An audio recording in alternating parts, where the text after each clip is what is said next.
Trump खुद को चालाक अगर समझ रहे हैं, अमेरिका को अगर खुद को ये समझ रहा है कि अभी भी वो सुपर पावर है, जो चाहे जैसा चाहे नियमों को तोड़ लेगा, शर्तों को मरोड़ लेगा, तो ईरान भी उससे कहीं ज़्यादा सचेत है, सतर्क है। बिल्कुल बिल्कुल। ईरान के लिए, ईरान के आप देखें आपकी इस बात का जवाब पिछले 48 घंटे में आप नोट करिए।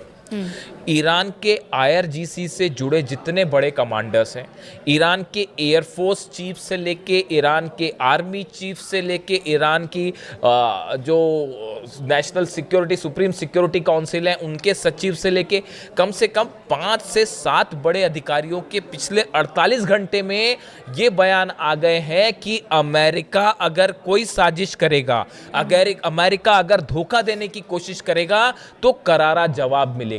जिसके बाद इंटरनेशनल सर्कल में ये सवाल पूछे जा रहे हैं, क्या ईरान को कोई ऐसी खुफिया जानकारी मिली है कि उसके खिलाफ कोई बड़ा एक्शन होने जा रहा है? देखिए, ये बिल्कुल कोइंसिडेंस नहीं है। आप देखिए, कल ईरान के एयरफोर्स चीफ ने यह बयान दिया, पहली बार उनका बयान काफी वक्त बाद एयरफोर्स चीफ का बयान सामने आया है कि कोई भी हरकत होगी तो उसका करारा जवाब दिया जाएगा। बिल्कुल। और ये भी कह रहे हैं कि हम अभी भी हमारी सेना तैनात है, शांति वार्ता के दौरान भी रहेगी। शांति वार्ता के दौरान और भी अलर्ट है, क्योंकि ये डोनाल्ड ट्रंप की हमेशा कहानी रही है कि वो बातचीत के बीच में हमला करते हैं, इसीलिए ईरान की सेना और तैयार है। लेकिन देखिए, जो बड़ा मुद्दा है वो ये कि आखिर ईरान के अधिकारियों की तरफ से ये बयान क्यों आ रहे हैं कि हमला हो सकता है, हम करारा जवाब देंगे, हम पलटवार करेंगे। ये बयान इसलिए आ रहे हैं, ऐसी चर्चाएं हैं कि शायद एक कोई बड़ा प्लान ईरान के खिलाफ जो है वो पकाया जा रहा है। और कौन कर रहा है ये प्लान? हाँ, अमेरिका, इजराइल, क्या उसमें अरब देश भी शामिल है? ऐसा कोई भी प्लान जब भी बनता है तो वो बिना इजराइल और अमेरिका की आपसी सहमति के नहीं बनता। इसलिए ये कंफ्यूजन एकदम दिमाग से दूर कर देना चाहिए कि डोनाल्ड ट्रंप और नेतन्याहू में किसी तरह की लड़ाई है, या डोनाल्ड ट्रंप जो है वो नेतन्याहू की नहीं सुन रहे, या नेतन्याहू डोनाल्ड ट्रंप की बात नहीं मान रहे। ये सिर्फ आपके दिखावे के लिए है। हकीकत ये है कि एक बड़ा थिंक टैंक काम करता है, मोसाद CIA मिलकर ऑपरेशंस करते, दोनों देशों के थिंक टैंक्स, ऊपर से कुछ भी दिखाया जाए। देखिए, बड़े सर्कल में ये माना जा रहा है कि 60 दिन से ज्यादा ये पीस चल ही नहीं पाएगी। तो इस बीच जो 60 दिनों के लिए हॉर्मुज को फ्री किया गया है और वहां से तेल टैंकर्स की सप्लाई भी शुरू हो चुकी है, जाना शुरू हो गया है, तो ये क्या है? ईरान कह रहा है कि अब हॉर्मुज युद्ध से पहले वाली स्थिति में कभी पहुंच ही नहीं सकता। वहां इंतजाम क्या करने, व्यवस्था क्या करना, ये हम देखेंगे। अमेरिका को लेकर इसमें कुछ करना ही नहीं है, अमेरिका की कोई दखलअंदाजी नहीं चलेगी। देखिए, 60 दिन का ही वक्त लेकिन अमेरिका दे रहा है। हाँ, देखिए, 2 बातें हैं। पहली बात तो अमेरिका में चुनाव होने जा रहे हैं, उसको लेकर सतर्कता बरत रहे डोनाल्ड ट्रंप की, कहीं ऐसा ना हो कि इकोनॉमिक हालात बिगड़ जाएं और चुनाव हार जाएं। दूसरी बात यह है, वर्ल्ड कप चल रहा है फुटबॉल का, उसको लेकर तमाम दबाव है कि वर्ल्ड कप हो जाए, अगर वॉर हो जाएगा तो कई टीम खेल नहीं पाएंगी। दूसरी चीज़ वो है। तीसरी हालात ये है कि अमेरिकन फोर्सेस जितनी बुरी तरह से पिटी हैं मिडिल ईस्ट में, सब बेसेस जल गए, हॉर्मुज में नुकसान हो गया, प्लेन्स गिर गए, तो ये झटके से उभरने के लिए, चीज़ों को फिर से एकजुट करने के लिए वक्त लगेगा। चौथी बात आप समझिए, अभी जो खबर आई है, ब्लैक सी में हमले किए हैं रूस ने और 3 जहाज़ों को ठोक दिया है। और आप देखिए, जो रूस का ऑयल है उसको पूरी कोशिश कर रहे हैं अमेरिका, यूरोप, यूक्रेन के जरिए कि रूस का ऑयल सप्लाई ना हो पाए। ऐसे हालात में इंटरनेशनल मार्केट में ऑयल की उपलब्धता बनी रहे, इसके लिए ईरान का ऑयल बाहर लाना ज़रूरी है। यानी ये एक हाथ दे एक हाथ ले वाला खेल चल रहा है, ये ज़्यादा दिन नहीं चल पाएगा।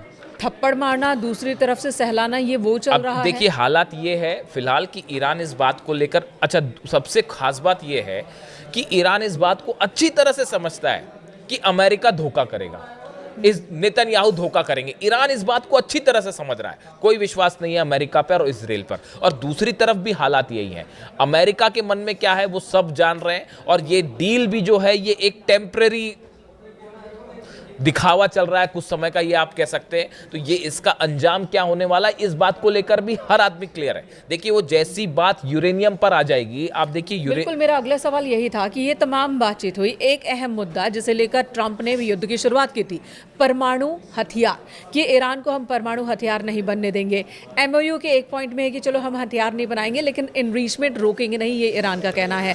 अब ट्रंप कह रहे हैं कि हमारा इंस्पेक्टर होगा वहां पर, एक बार फिर तैनात होगा, और ईरान मना कर रहा है कि नहीं कहीं होने कहानी नहीं ये देंगे। है कि जो स्विट्जरलैंड में चर्चा हुई उसके बाद जेडी वेंस का बयान आया उपराष्ट्रपति का। उन्होंने कहा कि ईरान इस बात के लिए तैयार हो गया है कि आईएईए के इंस्पेक्टर्स ईरान जाएंगे और ईरान के जो न्यूक्लियर साइट्स है उसका इंस्पेक्शन होगा। ये बयान आया जेडी वेंस की तरफ से। उनको फौरन जवाब दिया ईरान के विदेश मंत्रालय के प्रवक्ता इस्माइल बघाई साहब ने। उन्होंने ये कहा इस तरह का कोई कमिटमेंट फिलहाल नहीं हुआ है कि स्विट्जरलैंड में इस तरह की कोई अभी बात नहीं हुई है कि आईएईए वहां जाएगा या नहीं जाएगा। ईरान ने कहा यह एक ऐसा फैसला है कि आईएईए के इंस्पेक्टर्स को इस्फहान, नतांज या फोर्दो में आने देना है या आने नहीं देना है, इसका फैसला ईरान की संसद से होगा। इसका फैसला ईरान की सुप्रीम नेशनल सिक्योरिटी काउंसिल में ये बात रखी जाएगी, उसके बाद ईरान फैसला लेगा। अभी इस बारे में कोई फैसला नहीं हुआ। यानी उन्होंने जेडी वेंस को साफ साफ उनके दावे को नकार दिया, झूठा बता दिया। अब देखिए हो क्या रहा है। एमओयू को लेकर जो भी बात अभी तक स्विट्जरलैंड में हुई है बड़ी सुपरफिशियल बात है कि एक अंडरस्टैंडिंग के तहत काम किया जाएगा। एक कमिटी बनाई जाएगी जो ये देखेगी कि डील सही दिशा में चल रही है या नहीं। एक आगे का रोड मैप तैयार किया जाएगा। ये देखा जाएगा कि लेबनान में किस तरह से जो है वो संघर्ष का अंत किया जा सकता है। बड़े ही ऊपरी लेवल पर फिलहाल ये चर्चाएं हैं। इसमें न्यूक्लियर मुद्दे पर, यूरेनियम पर तो कोई चर्चा ही नहीं हुई स्विट्जरलैंड में। ऐसे में जेडी वेंस का यह दावा करना कि ईरान ने अलाउ कर दिया है कि वहां पर आईएईए इंस्पेक्टर्स जाएंगे, ये पूरी तरह से गलत बात थी। और इसीलिए ईरान ने इसका जवाब दिया कि भैया अभी तो ये बात ही नहीं हुई है इस मुद्दे पर, आप क्यों कह रहे हैं कि जो है वो आईएईए पहुंच जाएगा।